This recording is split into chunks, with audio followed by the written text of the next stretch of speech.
Kami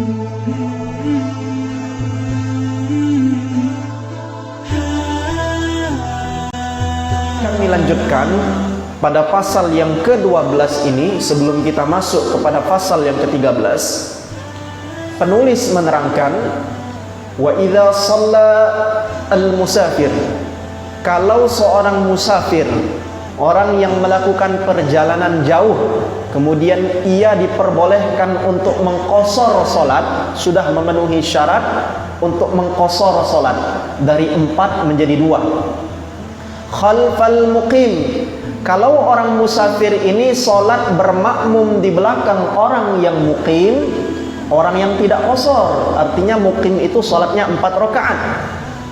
Atas salata arba'an walau adraka ma'ahu aqalla min rak'atin, maka si musafir ini wajib baginya salat 4 rakaat. Tidak boleh dia mengqashar 2 rakaat di belakang imam yang salat 4 rakaat. Nah, ini jadi paham kita, kalau kita musafir dan kita sudah memenuhi syarat untuk salat qashar yang 4 dipangkas menjadi 2, yaitu pada salat zuhur, salat asar ataupun salat isya, sudah boleh nih kita melakukan qashar 2 rakaat. Kemudian kita ikut berjemaah kepada imam yang muqim yang salatnya 4 rakaat, maka kita tidak boleh sebagai makmum mengqashar sendiri, tidak boleh. Kita wajib ikut kepada imam yang 4 rakaat, artinya kita salat 4 rakaat. Fa'an Ibni Abbas annahu su'ilah, diriwayatkan dari Ibnu Abbas bahwa beliau pernah ditanya, ma balul musafir yusalli rak'ataini idzan farada, alangkah heran melihat musafir kalau dia salat sendiri, dia salat 2 rakaat. Wa arba'an idza tamma bimuqimin, tapi kalau dia salat bermakmum kepada orang yang muqim, musafir ini salatnya 4 rakaat.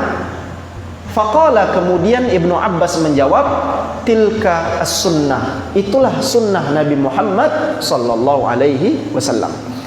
Jadi sekali lagi, kalau kita qashar boleh melakukan salat rubaiyah yang 4 rakaat menjadi 2, sudah memenuhi syarat.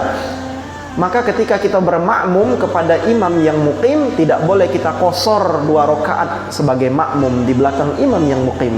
Harus kita genapi 4 rakaat mengikuti imam.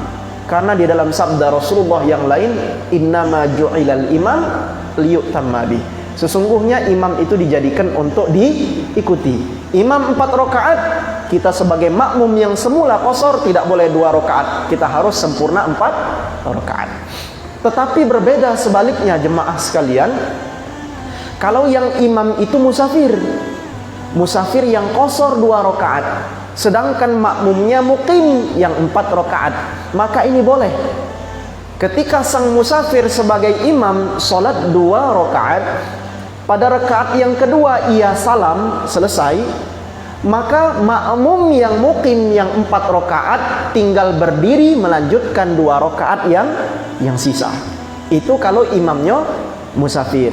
Tapi kalau imamnya muqim sedangkan makmumnya musafir, maka makmum yang musafir harus sholat 4 rakaat, tidak boleh sholat 2 rakaat. Berbeda kalau imamnya musafir, dia boleh tetap sholat mengimami dengan 2 rakaat qashar, namun makmum yang 4 rakaat sebagai muqim tinggal melanjutkan sisanya ketika imam salam. Insya Allah bisa dipahami ya.